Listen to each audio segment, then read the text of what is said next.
Hello, hello. Welcome everybody, and we are live yet again for another Author's Chat of the Week. And I'm just gonna wait and kind of see if my co-host chimes in. I was a little bad this time. Usually I try to send a reminder bing in the morning of, but I got lost track of time. I'll get into that a little later. There was a reason. With that said, hopefully she will see my messages and get ready to go live. In the meantime, how's everyone's day? One of my favorite questions to start off with is, what are you reading right now? So let's see if I can see her yet. I do not see her yet. But yeah, so my day has been I'm a little behind, I guess, but for good reason. This morning I usually go and check my books in the morning, and just to see how everything's doing, and noted that my book Isara's Claws, which is the blue one right there, ended up today, who knows, it could change minute by minute, but ended up this morning being a bestseller in 2 different categories, so I was just like, yes. Hello. But, yeah, so keep my eye out trying to see if my co-host chimes in, but we shall see. With that said, but yeah, so super excited about the fact that had a couple bestseller stickers in the morning. That was really neat, or banners, or whatever you call them. And like I said, they could disappear tomorrow. It just all depends minute by minute what is doing well. But for me, I was really thrilled and excited about that, and then had to stop what I was doing to kind of develop some videos for this platform to let people know, because again, I was really excited. But that put me back behind on my writing today. So yeah. Now, instead of I try to do 4 pages a day. I've been really bad about that, and I had just that good feeling that today was going to be the day, and unfortunately, that was not the case. Let's see if I can get her on. I see you. Why won't you let me invite? Hello. We got it. I think. Maybe. I think you got me. Can you hear me? I got you. I can't see you, but I hear you. Okay, there it goes. Can you see me now? Yes. Welcome. Thank you. How are you? I'm good. How are you? Good. Busy. Good. Well, it's good to be busy, but I'm glad you got to join in, and glad you figured everything out. I don't know if you've done a live before, but sometimes people can't figure it out for a moment, and I always feel really bad. No, I've done them before, just never with another author. So I've just always done them by myself. Well, welcome. I prefer with someone else because it's nice to have someone to talk to and bounce ideas off of.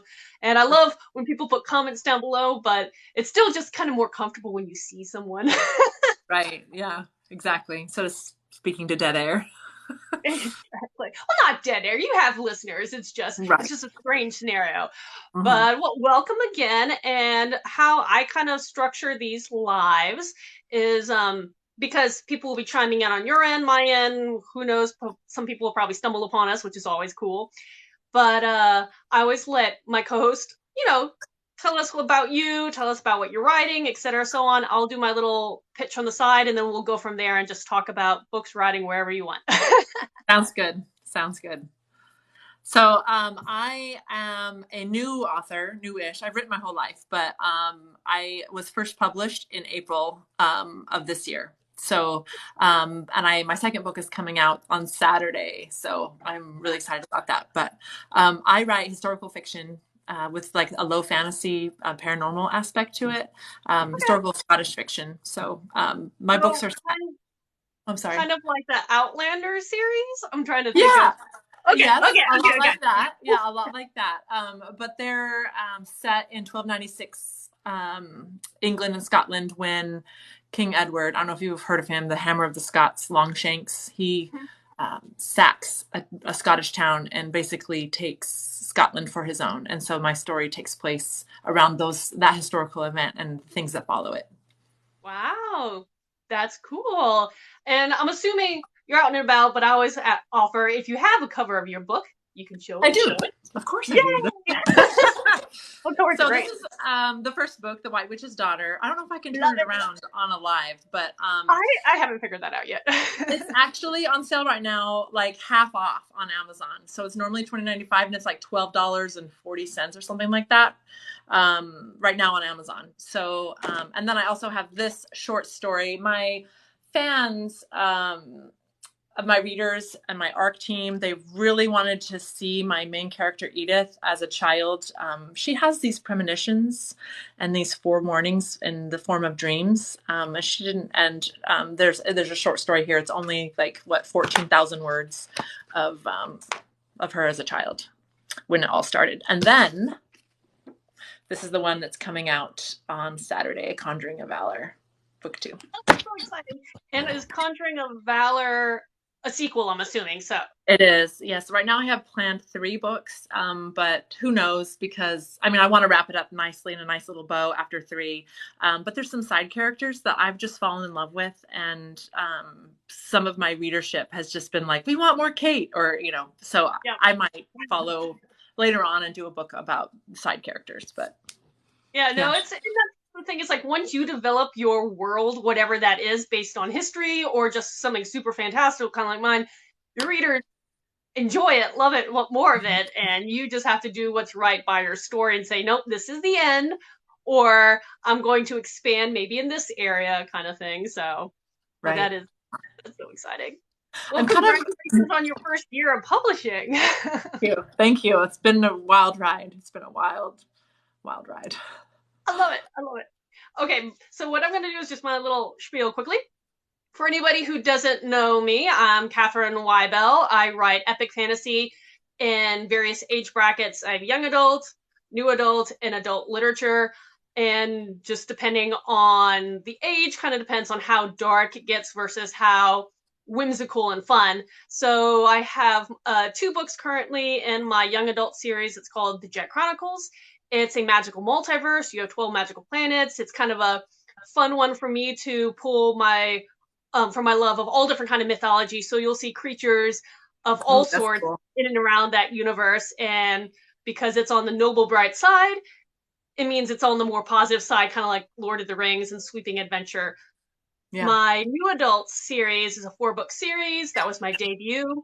Kind of like you, I wanted to wrap it up at 4, but have had interest in, the expansions thing. I might consider a prequel. I don't know, I'm debating. But that one's a war shifter series and set in a kingdom, obviously on the verge of war, where both the humans and the shapeshifting race have to decide if they can unite to fend off a greater threat or not. And then my final series is a novella series for adults. It is dark fantasy, almost on the grimdark side. It's based in and around Norse mythology. You are going to get the glimpse of the Odin and the Loki and all that kind of stuff way, way later. But I really like to focus and start off with some more obscure aspects of Norse myth and weave you all the way through the 9 realms. So that's what I write. I've been doing since 2016, so I've been here for a moment. Everybody learns at their own pace. Right, for sure. You have a lot of books. That's amazing. Well, thank you. Yeah, no, it's one of those things. It started slow. It took me almost 10 years from conceiving the idea of my first book to actually publishing it, and then I was publishing like a book a year for a number of years, and then all of a sudden figured out a balance, and it started speeding up. Mm-hmm. But yeah, it takes time for everybody. So yeah, I feel like the first one was the hardest. Like getting that first one out and finished was the hardest, and then the second book came really fast. So hopefully the third one, it's about a third way done. So hopefully it continues to go easily. Well, I think once you get comfortable writing, having the knowledge, you can complete a project. Because I think some people are just overwhelmed at it, and once you know the process, know the steps, and kind of have that reference base, it does become easier and quicker to turn around books. Very daunting to finish I don't know how long yours are, but epic fantasies are usually pretty long. My first one was like 102,000 words, and I was like, oh my gosh, I wrote all those words. How long are your books generally, aside from the novellas? The top bracket are my kind of what I call the full length. So they've ranged from 130,000 to 170,000 words. And then my others are a novella length. So I wanted to challenge myself to write a complete story in a short little thing, kind of putting them out like a serial series. Of course, who would have known a couple years later, Kindle Vella would pop in the mix, and I'll be like, well, this would have been the series to do that, but too late now. I'm 7 deep. So no turning back on that one, but it was just a fun challenge to try to write at a different pace. And I think going forward, once I finish up, because I'm putting out 2 simultaneously, don't advise it, but doing that, once that's kind of said and done, I might try to aim for like that 100,000 word mark, because I think that's a sweet spot. Yeah, cool. Well, they sound really good. I'm going to check them out. Sorry, I haven't. I haven't. Yeah, but I'm going to. This sounds really good. I like the grim and dark. I like that kind of. I like the violence. I like to write violence. I don't know what that says about me, but it's. Well, you're doing a historical series about raid in Scotland. I feel like you would want to write, at least you're not shy of those things. So let me ask you, you said it's a historical romance, correct? With undertones of fantasy. Okay. So do you prefer to write, as you were talking about, like, obviously I'm assuming there is action in it. There's a lot of action. Yeah. Do you prefer the action scenes or the romance scenes? I really like the build up. I really like the slow burn build up. And then I'm like a medium spice girl. I don't need explicit. I don't need to know what happens. I just like to know that they got together. That's all. I always like to know, okay, they're good. But I really like the action. Like, I like the slow burn, but I love putting my characters into really uncomfortable situations. It's just fun. I don't know what that says about me, but it's really fun to make their lives really uncomfortable. No, I love it. I've started a collection of bookish teas where when I see something funny, I'm like, yes, I want that one. And I have a couple on the theme about, like, I'm plotting against you because I'm a writer kind of a theme. And I love those, because it's sad to say, but maybe not sad to say. It is kind of fun to kind of toy with your characters. It's really fun. I love it. I love being uncomfortable and embarrassed. Like, I love writing embarrassing, funny scenes. Like, it's fun. So I saw, obviously, your books are in paperback form. What other format are they in currently?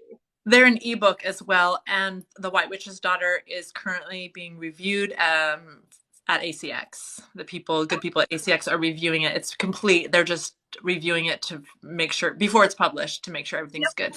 Yeah, no, I have a book. I have one. My second of my dark fantasy, The Guardian Speaker, has been under review since the 12th, and I'm like, can you just let me know? Is this yes ready. Or a no? I just need to know. It's not that long.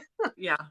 I've had really good response from The White Witch's Daughter. I don't have a whole lot of reviews. I have 25 reviews is all, but they're all like 5 stars from strangers. Like, I like it. I need more people to review my books, but I've had a really good, I've had really good response.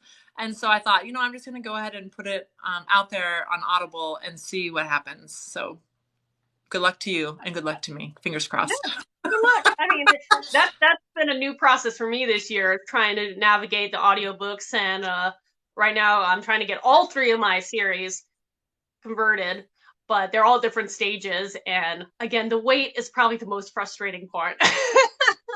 It is. It's hard. When for you, the book is done, but you're like, okay, I want it out there. I want it in that format, but it takes time. It does. Everything takes time. Everything. What is it? Everything. Or good things come to those that wait, right? I'm hoping. Yeah, but I'm not. I don't want to be patient. I can be. I just don't want to be. Who wants to be patient? Especially in this day and age, we get instant gratification always, so it's hard to be patient. Okay, so when you were, well, let me ask, I guess, double back all the way. So where did you get your idea for your book trilogy? So it wasn't initially a trilogy. So about 5 years ago, my husband and I, we were super poor. Like, we couldn't afford diapers, super poor. And I have a degree in English, and I was a teacher, and we moved from Mississippi. He's in the military. So we moved from Mississippi to Georgia. And I thought I'd get a job like that. And I didn't get a job. And we were building a house.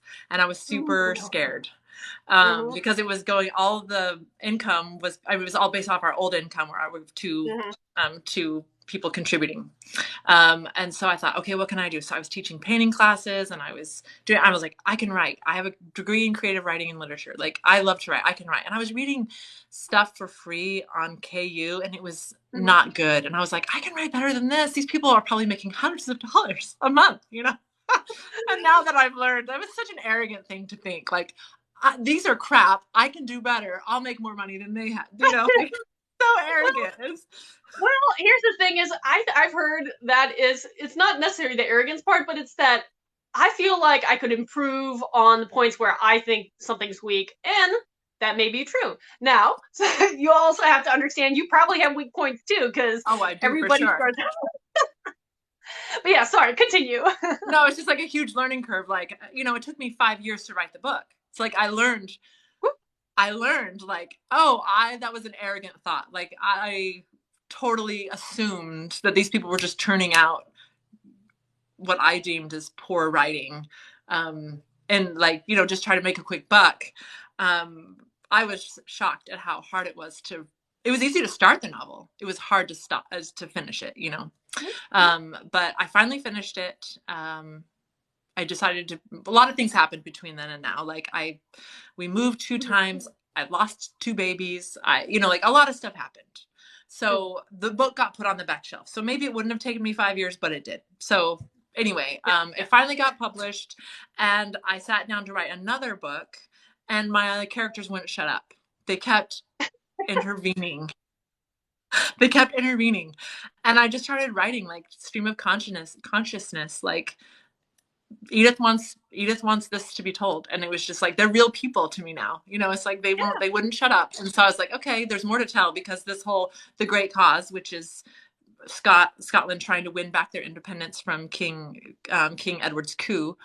It's called The Great Cause, and it spans from like 1296 to 1308, when finally Robert the Bruce is made king. So there's a lot of fodder to like sift through and find, you know, there's a lot to write about. So, but I want to finish it in 3. I keep telling my last book, you have to shut up, get everything you want out now, because you're done. Sorry, did I answer your question? I feel like that was very meandering. Oh yeah, I think so. Yeah, I was gonna say, it's just the whole question of, it's always interesting to find out how people come up with their ideas and how it motivated you. But yeah, we have a similar start. When I was starting with A Star's Claws, the blue one right there, I thought I was going to be an independent one. I was going to learn the craft. I was going to learn the process, and then get more into some of the stories that I had planned to actually delve into. And I was about done when I realized, nope, it's a 4-book series. Yep. It's not a standalone, which was great, because it allowed me to learn, you know, how to do when you start writing in series, you have to consider different things. How do you keep the readers interested to the next book? And it was just, you know, it was a fun process to get involved with and just learn. But yeah, it's exciting, but also trying to wrap up when you want to wrap up and make sure you cover all the bases. And right, tying everything off in a nice, neat little bow is a little daunting. Like, I want to do it justice. You know, I want to make the readers happy. I want to make the characters happy. You know, I want it to be just perfect. And so I'm nervous that this last book is gonna take its toll on me, like, emotionally. But I think, I mean, if a book reaches you on an emotional level, that's good, because you're the writer and you even know what's coming. Hopefully it reaches all your readers on that same, if not more so, emotional level, which I hope so. I mean, so far so good. I haven't had my 1-star review, that makes you an official author, I guess. I've heard you're officially an author. Well, here's the thing about, like, low reviews. Sometimes it could be just someone's bad day. Someone could look at your cover and misconstrue what genre it is and just not be happy. Who knows? But yeah, it will happen eventually, but when it does, you know, take it with a grain of salt, and, you know, it's gonna hurt, but it's okay also. I try not to look at the reviews very often. Every once in a while I'll check, and I'll be like, oh, I have so many, you know, but I won't. I try not to read them. Yeah, Yeah. And also if I do pause and read something from comments below, it's just because when I repurpose this next week on YouTube, they can't see that part. So I try Got to it. just chime in, but we got some West Africa here as well as Arkansas. Perfect. Hi everyone. Welcome. But yeah. So I'm not necessarily that familiar with historical the romance genre. I'm curious. I know other romance, a lot more often than not, when they write series, they focus on one couple in book one and a separate couple in book two and another couple in book three. Are you doing that, or are you following the same people throughout your series?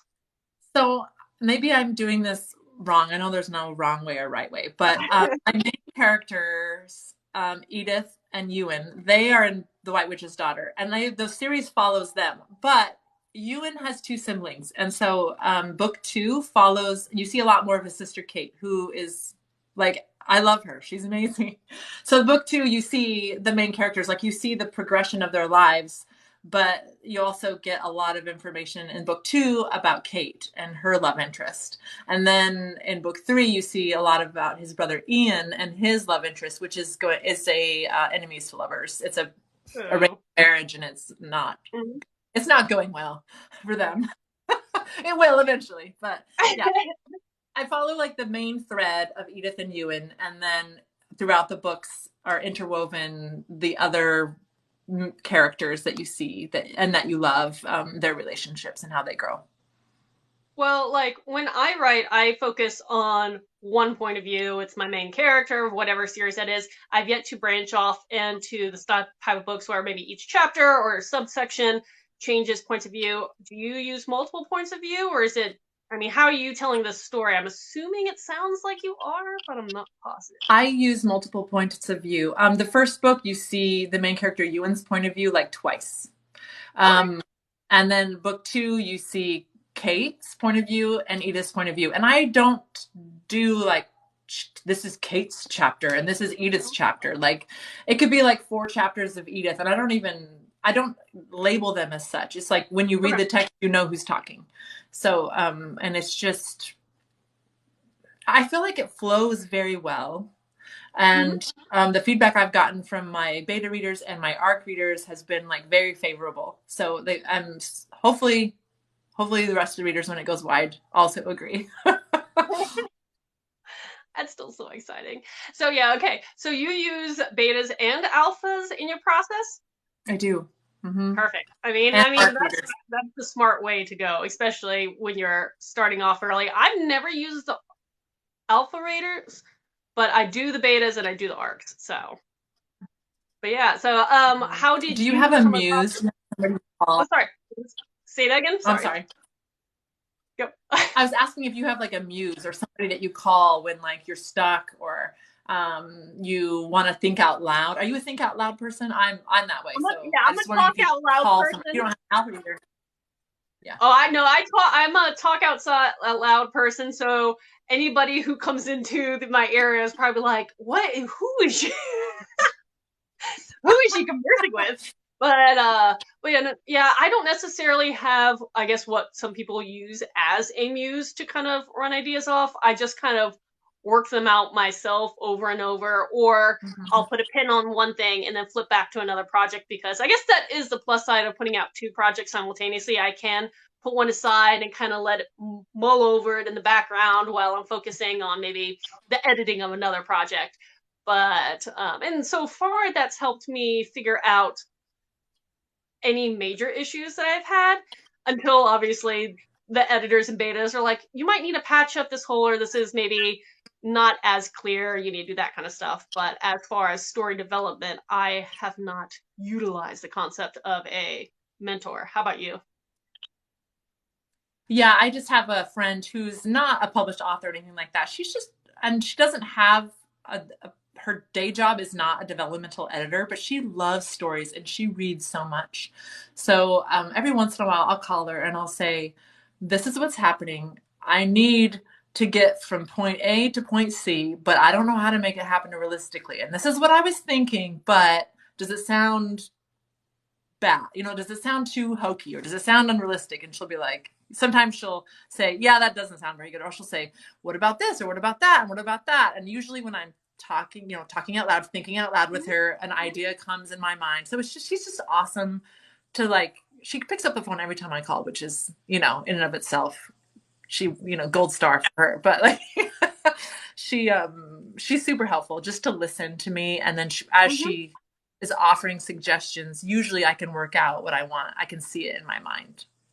Yeah, no, I mean that makes total sense.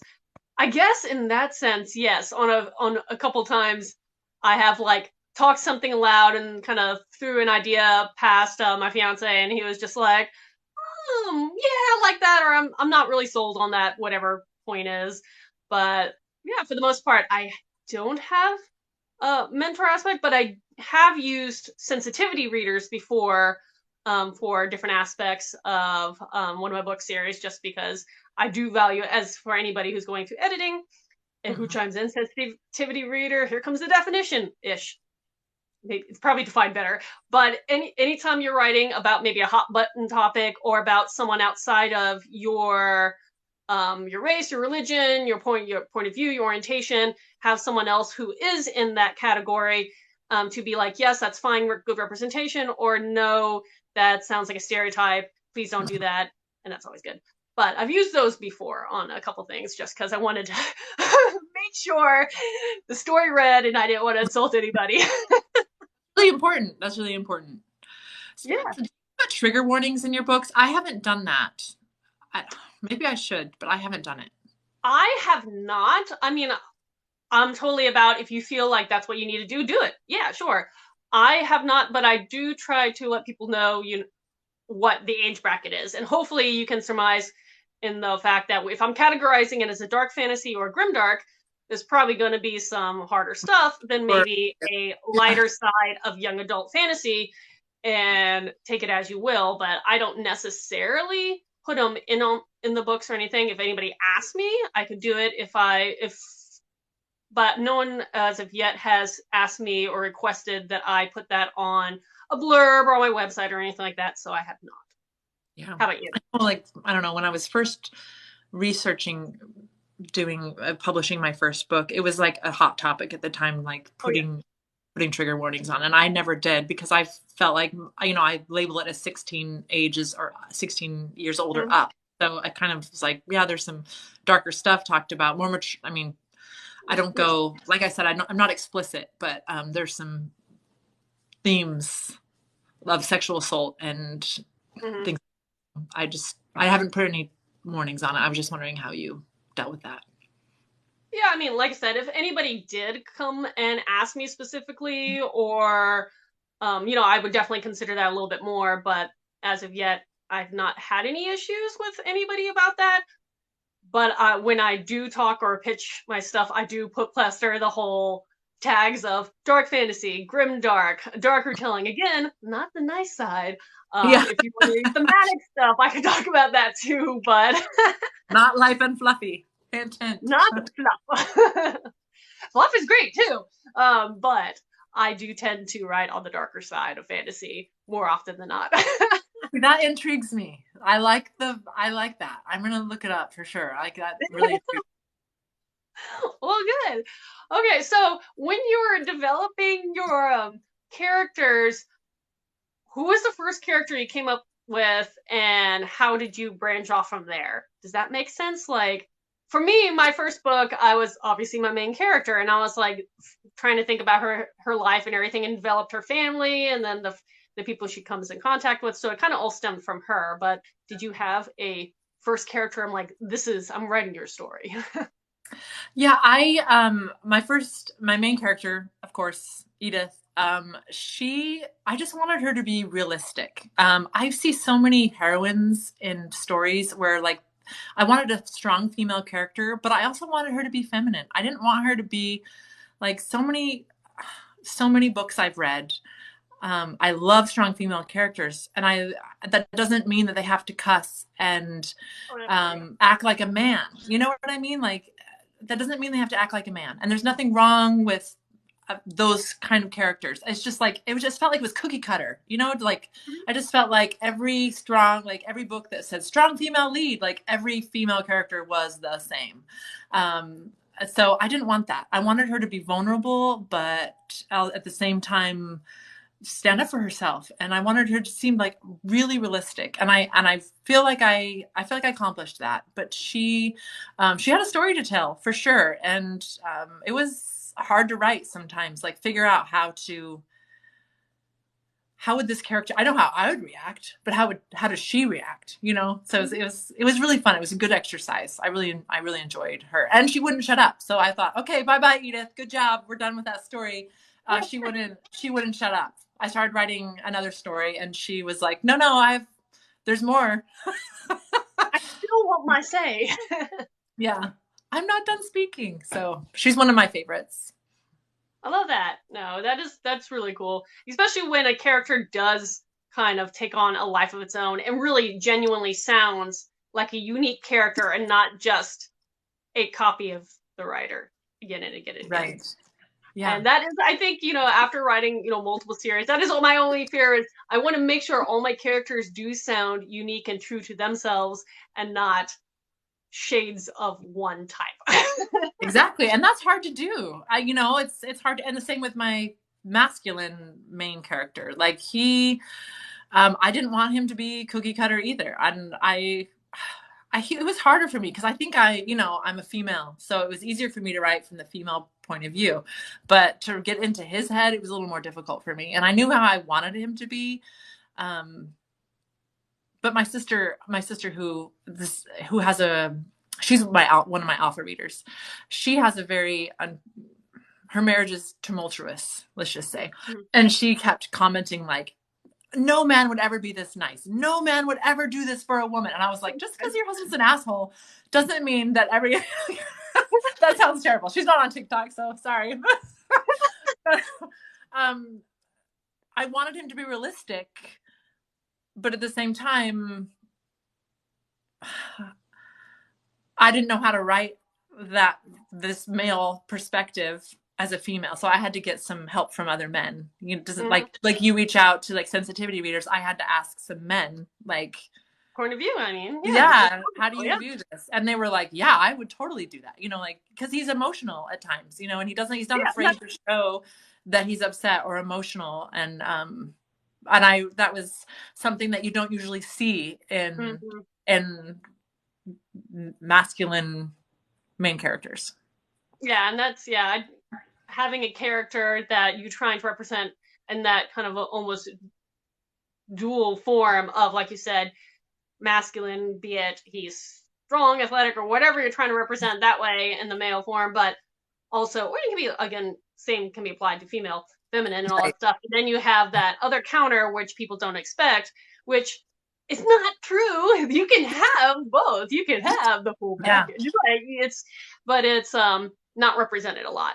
And so, for me, again, kind of, it always fascinates me with someone who does write, again, the multiple points of views, especially different genders and everything, because I write what I know, which is a female point of view right now, and not to say that I won't challenge myself outside, but it is that kind of hesitancy of, will I make it sound legit, real, a true person, believable character, and but yeah. Right. It's hard, and especially, because you think, my masculine main character, he's a Scottish knight. He's like a warrior, right? He's been to war. He's injured, like he's seen a lot of death and he's caused death. And so you wouldn't expect him to be this hardened person. And he is, for the most point, on looking, but he's like kind of like a cinnamon bear or a cinnamon roll type, you see it later on, it comes out, but he's not that way with everyone. He's like that way. He's that way with his love interest. Yes. Yeah. His person. Yeah. No, that's sweet. And trying to come up with characters again that have these complex emotions is always a good thing, because people want complexity in a character, and trying to just make sure you have the right amount and make it believable It's a Yeah. challenge. So how do you make sure you don't have flat characters? Because I don't want flat characters. I want characters that jump off the page and that you love. I'm sure you've read books where you're like, oh, I just love this character X and character Y. Like, love them. But what is it about those characters that you love so much? They're not flat, but how do you make them non-flat? I feel like there's a lot of things you can do. One is give them a quirk, because everybody has their quirk, and so quirks are endearing or can be annoying, but a quirk is always something that's just that atypicalness that all of a sudden you're like, well, that makes you unique. I also think obviously you want them to have a flaw or flaws that you can pick at throughout, because everybody has one. The best person to the worst person, you can have your flaw. That's And true. then having them obviously evolve, and whatever their worldview at the beginning, have it challenged. So maybe it's still the same at the end, but have them question it or challenge it, or make them evolve in some way. Obviously, there's all different ways to make a character more real, more complex, more dimensional. And there are probably lots of other things you can do too, but it doesn't matter if you're writing the hero of the story or the villain. You want them to have something maybe you don't like, something you like, the quirk, the change, Yeah. Yeah. That's right. Yeah, that's good. I think you're spot on. Thank you. I don't know if I am. I'm just I think you are. Not that I'm anybody special, but I think you're right. Thank you. So, okay, let me ask, have you ever been to Scotland, or what made you attracted to that era of history? It's on my wish list. I have never been. Okay. But I know this is like, people make fun of people like me who, like, I have a lot of, my great grandfather, I almost said immigrated from Scotland. And so, like, my own family history is really rich with Scotland's heritage. So 5 brothers traveled from Scotland and came over to the United States, and they settled in the West. They were ranchers in Montana. Oh, wow. My great grandfather, he would break wild horses for the postmaster. He died by a horse rolling over on him and broke his ribs. And then it punctured his lungs and he died. So I feel like that's something from a story right there. I know, like, I'm going to add that to one of my stories. I've got to, right? But I just felt really drawn to my family history and my heritage. And there's just something endearing about Scotland, right? So, or any country, like the underdog, right? Like, people love the underdog. People are drawn to, like, they have been beaten to their knees and yet they still fight. And I just love that. It's so endearing. They have a very tumultuous and rich history of just fighting for freedom and fighting for to have their own leadership instead of having English kings control them. And they've been brought to their knees so many times, and they just keep fighting. And I love it. I love that about them. They won't quit. There's just something, it's like all the best, like, people love Rocky because he doesn't quit, right? He's an underdog and, like, he won't stop. It's the same thing with Scotland. Like, they just won't quit. I think it's great. That's perfect. I love that. I absolutely love that. But yeah, for me, I'm like, kind of like you. My grandfather immigrated from Sweden and ended up in New York. But so there is that whole history where we're always curious about what happened before then, because as far as my family knew, we didn't really know the history up until recently of our family existing in Sweden for all the generations and everything. But it's that curiosity of your past that sometimes lures you to maybe a country or an era, and of course being Sweden and Scandinavia, the Vikings, and it just ended up being everybody just loves a fun Vikings. thing for me to fall into and fall in love. Yeah, that your Norse mythology, that's fascinating to me. I'm definitely going to check your books out. That sounds right up my alley. Well, here's an interesting thing. I mean, for me, again, I picture myself as epic fantasy, high fantasy, but with that Viking series, there was so much research that I put in over years, building up and learning the history of the lives of the people during the Viking era, and obviously their culture and their society and their belief system, and going into the Norse mythology. There's just a lot of research that went into that book, but you are actually on the history side of it. Like, how much research did you do for your pieces So much. So much.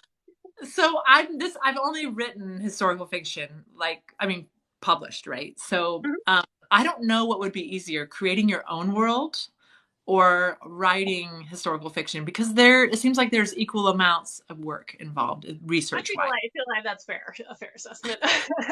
But like historical, I want it to be as historically accurate as possible. And so, Mhm. and you have to decide, because it's like researching to like write a book report, right? So I have gleaned so much knowledge about this time period, and I don't want to be, there's like a fine line when you're writing, like, I don't want to regurgitate, like, look, I know what I'm talking about. I've done my research. I don't want it to sound like that. I want it to be natural and make you feel like you're back in that time, and it just to be, what's the word I'm looking for?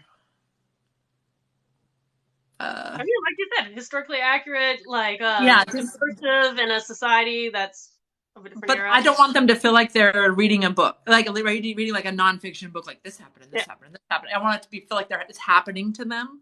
So there was a lot of research that had to be done, and I'm still doing research. And I've noticed that a lot of the things in that time period, the times are not perfect, right? Because not everything was written down correctly.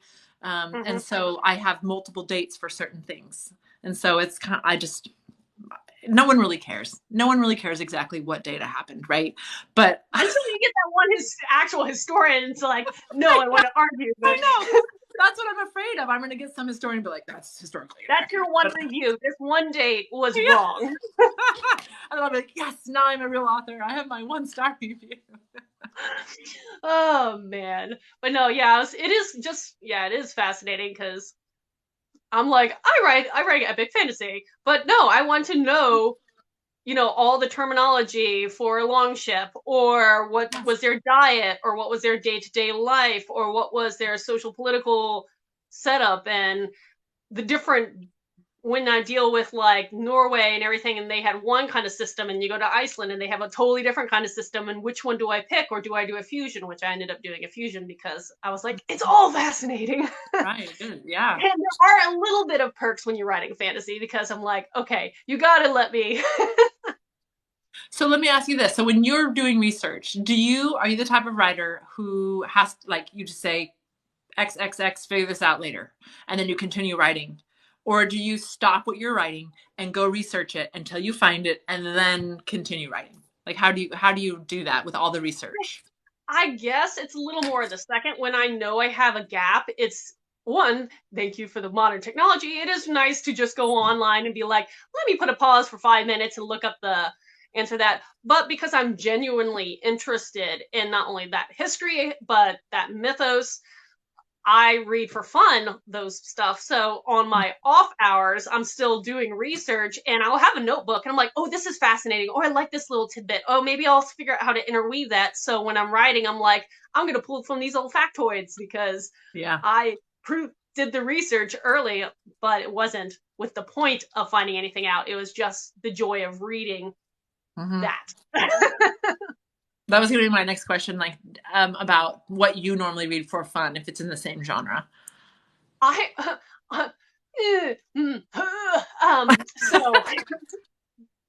So no, when people ask like my favorite genre, I like ancient epic poetry and prose. So I am that one who's like, I've read the Iliad and Odyssey multiple times for fun, unabridged. Because for fun? Yeah. no, exactly. But that's the stuff I think is really neat. It's the source material for the mythology. It gives you the most immersive experience. And yes, it's dry in some senses depending on the mythos and the writing, but I don't know, it's also rich in other areas, and I just have this draw to it. With that said, recently, as in the past year and a half, or when did I join this platform?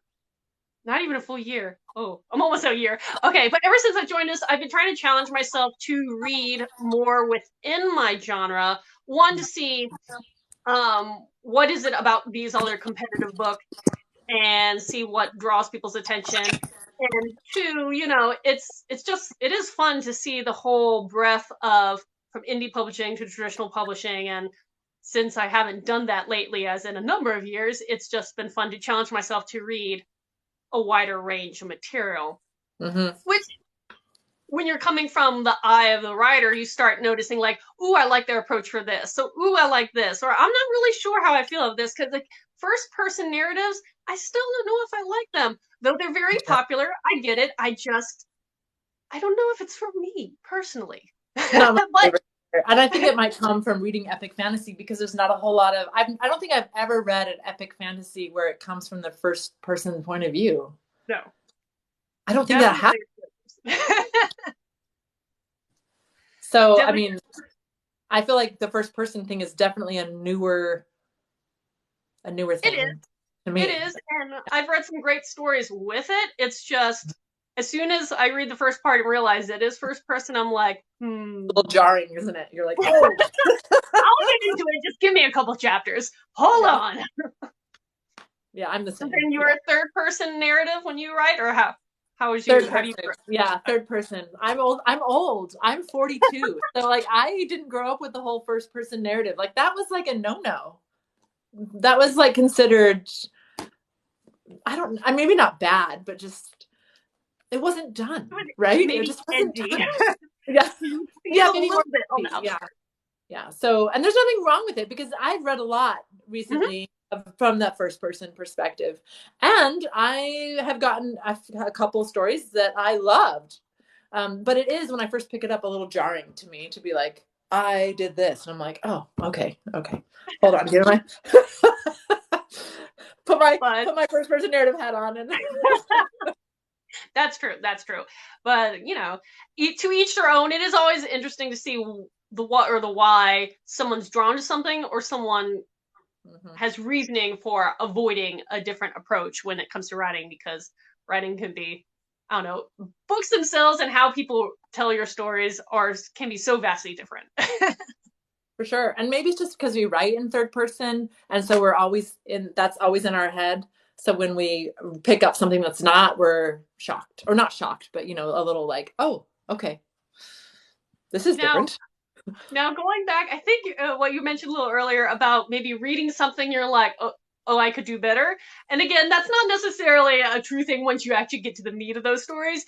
But it is something now that more I write and the more I read, there are definitely kind of approaches where I'm like, I wouldn't have done that. I would have done it differently.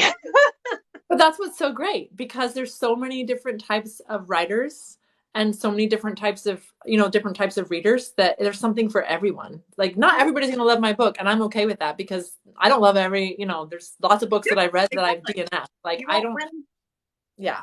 I used to finish every book. Like, I have to get through it. And now I'm just like, DNF. I don't have enough time in the day. But so I don't want to sound like I'm an arrogant person, like I'm doing better than these other people. I don't think that about myself at all. Actually, I'm humble to the point where I'm mean to myself. You're your own bully. Yeah, I'm a bully to myself. No, not to anybody else. I would never think something bad about someone else, but I'm really mean to myself. I'm really critical. I'm self-critical. Well, I think that's not a bad thing, especially when you're trying to make sure your own work is as best as it can be. If you were like, "Oh, I'm fantastic," okay, then you might miss stuff. Right. It's important. You want to enjoy your work, but you also want to be like, I can do better. I know I can. There's always room for improvement. There's always room. And I feel like I improved from my first book to my second book. Mm-hmm. It's just natural. It's going to happen when you write hours and hours and hours every day for months. It's natural. It's going to happen. You're just going to get better at your craft. Yeah, you're going to find your voice. You're going to find your rhythm. And I've said this before to different people, but yeah, I think what a writer should always do is challenge yourself to make the next one better than the last. So with that said, theoretically, your first book will be your worst. Yes, probably. I hope so. I hope. That doesn't mean it's bad. It just means you keep getting better. And so that's what you always should challenge yourself and try to do. Yeah, I agree. Yeah, 100%. So let me go back to you for a little bit, and let me ask, so what platforms are you on outside of this one where people can find you, and where is your book, my distributed? Book, Yes. Both of my books are wide. Okay. This short story, The Fate of Our Sorrows, is just on Amazon, nowhere else, because it's 99 cents or free for KU. It's not like, it's just short. So the other, I'm wide on everything else. So you can get my books at Barnes and Noble, like online. They don't carry them in the stores because I've only sold, I don't know how many. I don't even know how many books I've sold. That's because I went through a hybrid publisher for my first one. I only get like quarterly updates. Oh, okay, yeah. So like I know how much I made, how many books I sold the first quarter, like 300 books the first quarter. Who knows how I did the second quarter? I don't know. But the second book is wide and I self-published. Ingram Spark, Amazon. But you can find my books anywhere, any like online retailer.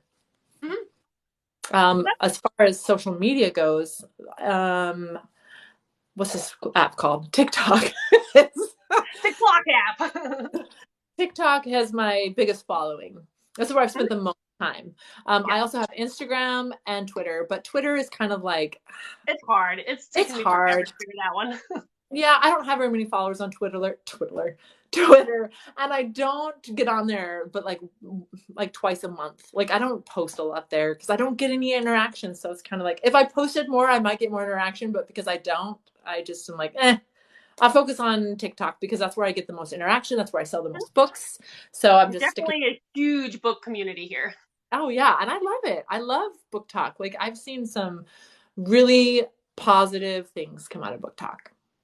Oh yeah, I've seen some fantastic stories in all different ways, especially for indie authors, and some of them getting picked up, and some of them trending and that changing, the way they can exist. And it is really cool and very powerful tool that I want to continue to figure out how to harness better.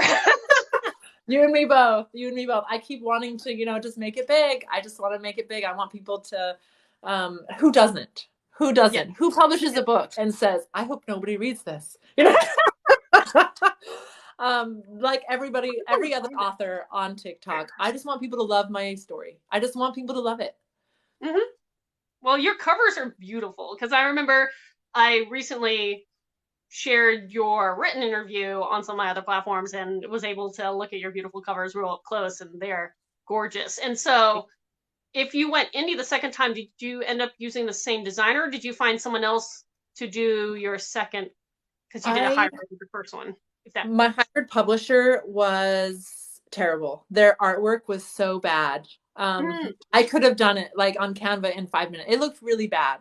So, and I sent it back and it took a month. Like I would say, this is what I want. And then it would take a month to get it back and it was wrong. And so I'd have to say, no, this is wrong. This is wrong. This is wrong. And I send it back and it would take another month to get it back. And so I was like, forget this.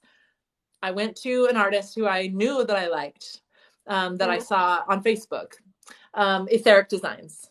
And I said, this is what I want. And she was like, okay. And then like 2 days later, I had this. It's so pretty. Yeah, so pretty. And then book 2, you can't really see it very well, but the crow is on the back. Ooh. But and then this one, I said, I want stormy, I want, winter scene, blah, blah, blah. And she was like, okay. And then the next book, it's even better. Like it's, I'm in love with it. It's so beautiful. That's exciting. No, that is, yeah. I love when people I love when people have covers they love as well, because there are always, and I will admit, I make all the mistakes originally. I will probably continue that route because that is the way, obviously, I learned. But yeah, with my first book, when I originally released As Far as Claws, I just had what I wanted in my mind, and I got a friend who kind of, dabbled in and around design and, helped me come up with my idea. But it was totally wrong for the genre. And, being not all the way professional, person who did this, she did very well for what I wanted, but it wasn't right for the genre, wasn't right for the market, wasn't, and I had to eventually begrudgingly be like, okay, I can't have my vision on the cover because that's not going to help me in the long term. Let me do some research. Let me bite the bullet. Let me try to do it. And I haven't looked back. So as soon as I saw the new cover, I was like, sold. Yeah. I did the same thing with book one. I was like, this is what I want. And it was more like women's literary. Like it was very plain and it was, it was not to the genre. Yeah. And so somebody helped me out. They're like, don't do that. So I was Well, so I'm like, I can't draw. It's good to have other author friends or allies because you can run things by, especially in your genre or subgenre, being like, hey, does this look right? Or help me find someone to make this better. And, people are usually very friendly in the bookish community I found. And so that's very, very nice. Yes. Someone said something. Heidi Harris writes. Oh. Hello, Heidi. Saying hello.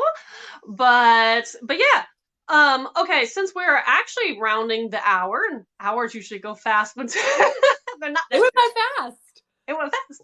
So let me ask, do you have a website of your own at the moment that people can jump to? I think if I remember correctly, you either had a website or a link tree on your profile. I have a link tree that has all of the places you can buy my books, or go to my website. It's a MailChimp website. It's I haven't paid for a domain name because I'm poor, right? I'm trying to, at this point, I've put more money into my books than I've gotten out. So, and I haven't even done ads or anything like that. I was going to ask you about ads, but we might not have. That's totally fine if you have a question about them. I was just going to ask you if you've done ads, and if you have, where have you done them? And have you seen any sales from those ads?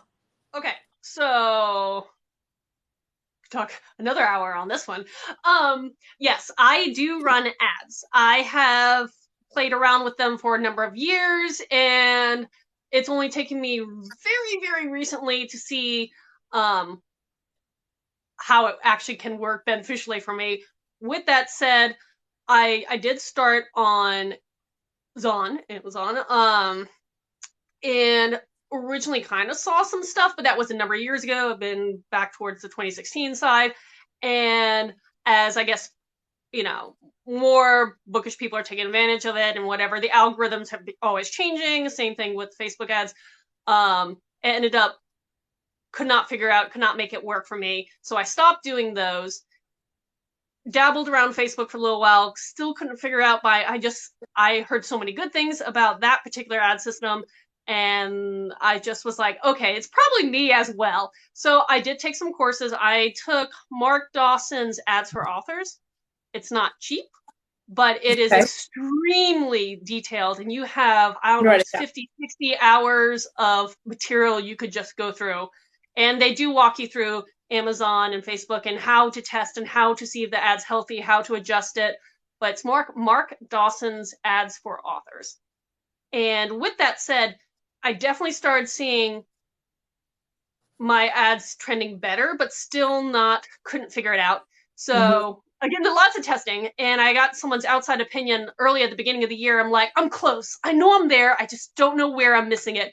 And kind of with some of her suggestions, all of a sudden, going in, of course, you have to test constantly, but I ended up, starting to see positive stuff, which is what you want. Right. That's what I don't want to throw money away. I'm scared. I'm scared to pull the trigger because I want to make the money back that I put into because it's not cheap. It's being an author it's a lot of upfront money, right? Yes. So there are some things for sure I would say is I do recommend anybody to take that if you can't afford to take that course. It will give you the 101 to that 400 level course work of stuff to consider and think about and try. Each genre is different. You have to do a lot of testings for you and figure out what works for you. Obviously, on the romance side, non-spicy romance, does fairly well on it. If mysteries does very well on it. For me, it was kind of hard to try to find my niche. But when I will say one ad that's doing mwah. And that's why today, since 2016, my first book, way published all those years ago, has hit 2 bestseller ranks this morning. And it's that one ad. So it can work. It can take time. but everybody's different. Every genre is different. You have to do a lot of testing and know eventually the algorithms are going to change or the trends are going to change. So you're going to have to change up either your text or your image or whatever. But like I said, I could talk in depth about the minutia of that. But that would be probably another topic or another day or a private conversation because that's a lot to talk about. We'll have to chat again because I want to pick your brain about all of that. Okay. So. Definitely. And thank you. Thank you for the congrats. But yeah, those sales ranks don't last long. So it's happy today. Tomorrow, I'll look tomorrow and it'll be like, I'm down 50 points. So like, oh well. I had my moment in the sun. You had to take screenshots. Look. Yeah. Oh, I was trying to figure out how to do that and like on my computer take the screenshot and have the angle and not have it look like a computer picture, which it always does. But fun stuff. But yes, in the end, ads can work. It's going to take a lot of testing. It's going to take some money overhead in the front to try to figure that out. But I can definitely see now that as long as, knock on wood, I keep up with it, and I can also see great benefit now. That's good. Finally figured it out. Take money to make money, right? So it's like, but where do I don't want to waste. I want to waste the least amount of money possible in doing ads. So I haven't done anything. I've just been posting on TikTok and making my own like book trailers and posting them. I have a newsletter, and it's like maybe I'm doing it wrong because I don't read newsletters myself. Like I don't like newsletters. Like I don't read people's newsletters. I don't care. No thanks. So I've just been I put them out once a month, and I constantly get like, I'm at right at 300 member mark. Like it goes up and then I get a bunch of unsubscribes, and then it goes up and then I get a few more unsubscribes. So it's like, it goes up and then down, which is normal. I'm sure. Yeah. But I just put in like, I'm a member of Story Origin. And so I put in like other book promotions. Right. And so that's basically what I do. And I just put a little blurb, but like what's happening with me, like Conjuring and Valor is coming out, like that kind of thing. So I don't know if that's, but I don't think people are reading them. I get like a 30% read rate. I don't even know if that's good. I think newsletter read rates are usually fairly low, whatever your percentage is. But like you said, there are a lot of people who have them with you most of the time and don't necessarily read them. But one thing obviously is, and there is a platform that helps you, and I cannot think of it off the head. It's probably, I keep like a detailed, organized notes of all the different apps and stuff that help authors out. But there is one. I'll have to look it up later. Me too. Me too. But what it is your tagline for newsletters, it'll analyze it and say, this is probably going to get this percentage of people, and this is how you can tweak it to say the same thing, but interest more people to opening your stuff. Because if, the tagline's not interested and you're just not feeling it that month or whatever, you're going to be like, I'll pass. I'll read the next one. Yeah. So people open them, and I'm glad they do, but it's for the free stuff. Just like the reason I sign up for newsletters is because I want the free stuff, right? So I don't begrudge people for like unsubscribing, because I do the same thing. So, I don't begrudge them for that, but I don't really feel like, I don't see how newsletter can be beneficial for me. The only thing I can see is that whole funneling process where you get people in, you give them tastes of your work. Maybe it's, a short story or first few chapters. I mean, I do that because, some people give away free books, but I'm like, I don't have as much of a backlist for that yet. But you give them the free thing, you give them the taste, and then you hopefully hook them so then they can go and get the series themselves. And it's usually that from the get-go. And then if you have someone who's interested in the series, obviously when you release a new book, then they're like, wait, I'm going to open up that one because it's talking about a book release or something like that. So that's true. I probably have a handful out of that 300 people. I probably have like 5 or 6 people that are truly interested in my genre, or, in my books, excuse me, my series. Cause they email me back. Like they respond to me, which is cool. I love that. But I just like, how do I generate more? Yes. How do you harness the power? Yes. And going back to the ads for authors, they do have a section. I think they talk a little bit about newsletter stuff there as well, and building an auto auto entry list to get people's attention, try to get them hooked on your books or book series or whatever you have. Okay. But it never hurts, because it's one of those things is it does take time for you to develop. But at least I don't use MailChimp. I use a MailerLite, and it's free up until I forgot what your threshold of followers are, and then you bracket up. Yeah. But that was nice for me because I was building a network for no money, and that's all you're trying to do is catch people. Right. But going back to your way earlier on comment about your numbers of reviews, just know, I think, unless that it's the average changed, it's like, I think it's 1 out of, if it's, well, wait, no, I used to know the stat. Let me see. Obviously not everyone who reads your book writes reviews, and I forgot what the number is, but you times it by that number and it's whatever fold, and that gives you an idea basis on how many people are reading it, which is a cool thing. And you're still starting off, it's still first year. Right. And now, and now that you're starting to do indie, you can have a little more hands-on approach on how to spread your word about your series. So that should all be good. And it's still exciting. So. Yeah, I mean, I'm happy with the reviews I have. Like, I hope that when I said that I didn't quality versus quantity. But every reviews make the world go round, right? Like, every author wants reviews. Whether honest reviews. Like, I don't care if you give me a 1-star. I don't care. Like, I just like honest reviews. Business is good business, So. Oh yeah. I don't want it to sound like people don't review my books, because that's the problem with everybody. But that is what's the problem. People don't. And I have fallen into that bracket too. I have noticed, I was like, oh yeah, I've read a couple books that I haven't reviewed either. So yeah. Well, now as an author, I'm kind of nervous about leaving honest reviews because, well, first of all, I'm a reader because I read way more books than I'll ever publish. I read hundreds of books, maybe not hundreds, I read like 80 books a year. So since I was a kid, I've read hundreds and hundreds and hundreds of books, but I don't review them anymore as an author because I don't want to get bad juju. Yeah, it's hard. And that's the thing is, like, I'll note on like my Goodreads and I'll note that I've read something.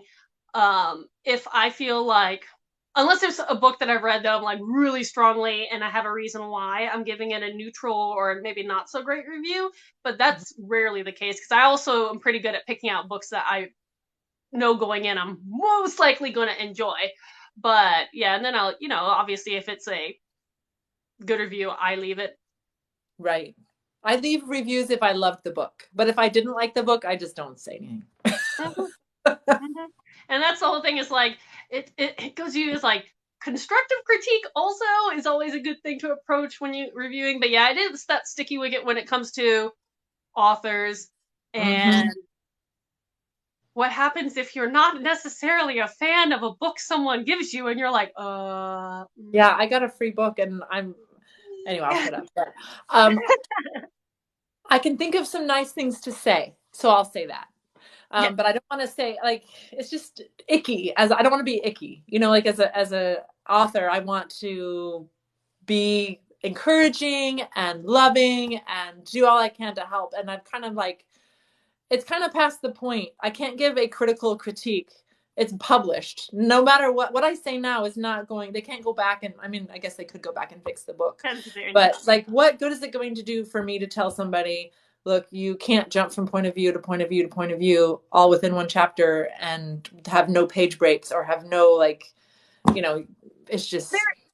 And this is, again, that you have to figure out what you're comfortable with as the writer of a said review. But as a reader of a review or the author getting those reviews, I like the philosophy of if there's anything less than, well, even the stellar ones, when you do look at reviews, try to see if there's a trend. Obviously, if one person points something else out that may be, their personal opinion, that can be whatever. But if you start seeing a trend of people saying, hey, you might want to be looking at this, or maybe you should do this better, that may be something you would take into consideration to become a better writer as you go forward. And that's not necessarily a bad thing. And with so many people going indie, if they really wanted to, they could go back and tweak and say it second edition. And right. Right. correct, major plot hole that escaped their nose, and that's not a bad thing either because it makes their story better. So it's not. It all depends on how someone is able to take a critique and write a critique. You want to write it in a way of saying, "Hey, you could do this better here," and not saying horrible choice. It's all the Right. wording. And then as the reader of them or the one getting them, you just have to be able to understand trends are the things you probably want to pay attention to, not the specifics, because one person, like I said, could have a bad day and just be like, worst story ever. I had one, and I'll admit, I had one that said something along the lines was fast paced, fantastic, all these good things, and gave me like a mediocre review because the last line was, but too dark for my taste, will not continue the series. And I was just like, well, Okay. That's fine. It just wasn't for you. And you just take it and you're just like, okay, not for you. Again, not every story is going to reach, it's going to be for everyone. Right. And I know that. And I'm waiting for my scathing review of some, because I know my own weaknesses, right? And they're glaringly obvious to me. Nobody's pointed them out. No strangers pointed them out to me yet. But I hope that when it does happen, that I can be gracious about it and be like, yeah, you're right. You're right. I can improve, so. Yeah, no, I'm with you. And like, again, with the earlier book series, I can go back and like my earlier books and reread something and be like, my writing's improved so much, or all this stuff, that if I took my first book and wrote it today, I feel like it would be that much better. Right. But you have to start somewhere and again, challenge yourself to be better as you progress. So do you think you ever will do that? Do you think you'll ever go back and write a second edition? I don't know if that's, I'm a person, at least at the moment, I have so many story ideas and characters and books I want to write that I'm too busy. I can't keep up with what I want to do right now. I need to get these 2 series complete, and so I can approach, because I have a couple. I have a standalone, I have a duology in the back of my mind, I have another major series that's been waiting for a little while, and I'm just like, I want to write the new material, get the new characters out there, tell the new stories, and I just don't see how, even if I wanted to, I would have the time to go back. And right. Well, I think too, like, if it's not a bestseller and it's not making you a ton of money, why, you know what I mean? Like, why worry about it? So that's my opinion. Yeah. And like, yes, all the yes. And I mean, I understand, and I could probably come up with ideas about ways of why you might want to do it. But for the most part, again, like you were saying, I mean, once you've developed your craft, got better, everything, you're going to put out content that's going to be maybe more intriguing anyways to the person, because you now, even if you're not writing to market, which I never consider myself as a person who writes to market, you now know the keywords of what you're looking for, so you can pitch yourself better, find the better people, have that, in the background of what they're expecting, and it'll just make your newer books more approachable.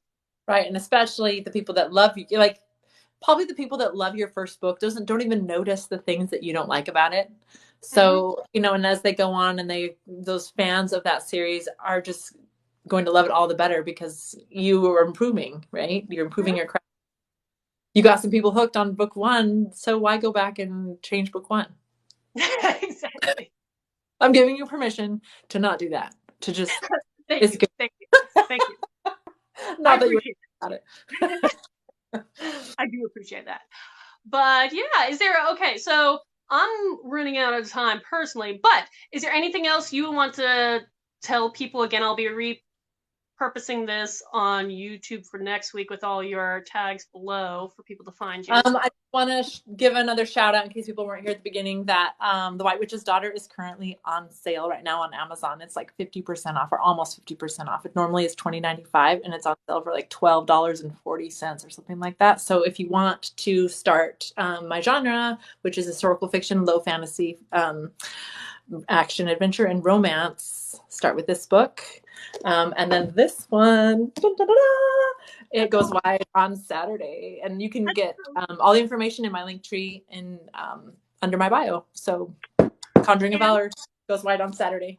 And I will remind everyone who also wasn't there at the beginning that her audiobook might be dropping very soon, and my second one will be dropping very soon. We're just waiting for ACX to be like, oh yeah, you're good. Approved. Yeah. Approved. Which you never know when that's going to happen. It could take weeks. I've been waiting weeks. It's taken a long time. So have I. Come on. I know. We're going to get off, and then they're both going to be approved. It'll be fantastic. I'm going to go on ACX. Go check. But anyway, thank you so much. Yeah, thank you. It was very nice to talk to you. And like I said, down the line, if you ever want to jump back on and do one of these again, just let me know. I'm game. Yeah, you're great. I could talk to you all day. Well, I'm glad. I am definitely, there are a lot of people on this platform that qualify themselves as introverted or introverted with extroverted tendencies. I'm a pure extrovert. I love it. I love your vibe. So yeah, let's do it again sometime. Sounds good. And there's a lot of people on here that we didn't even respond to, but read faster. They're called ACX. Yes. Read faster, make ideas. Beautiful. Yeah. And thank you, Heidi, for joining us as well. Okay. Well, I will talk to you hopefully soon. Yep. Nice to meet you. Nice to meet you. Bye, everyone.